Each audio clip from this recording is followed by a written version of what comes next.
On veut résoudre graphiquement l'inéquation f de x supérieure ou égale à 1, où f est la fonction dont la courbe est donnée dans le repère. On commence par tracer la droite d'équation y égale 1, qui est parallèle à l'axe des abscisses. Puis on fait apparaître les points d'intersection entre cette droite et la courbe CF de la fonction f. Il y a ici 4 points d'intersection. On lit leurs abscisses. Pour A, on trouve 0, pour B, 4, pour C, 5, et pour D, environ 6,7. On va maintenant considérer les points de la courbe qui sont situés au-dessus de la droite d'équation y égale 1. On cherche à résoudre l'inéquation f de x supérieure ou égale à 1. On sait que f de x, c'est l'ordonnée d'un point de la courbe de la fonction f, ordonnée du point qui a pour abscisse x. On veut que cette ordonnée soit plus grande que 1.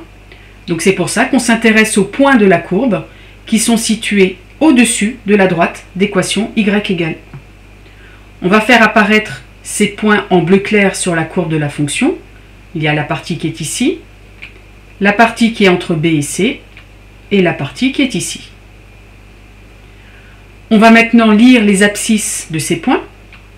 Pour la partie à gauche du point A, les abscisses sont comprises entre -1 et 0.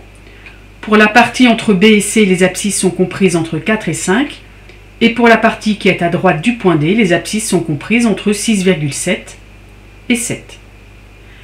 Résoudre graphiquement l'inéquation f de x supérieure ou égale à 1, c'est donner les abscisses des points de la courbe CF qui sont situés au-dessus de la droite d'équation y égale 1.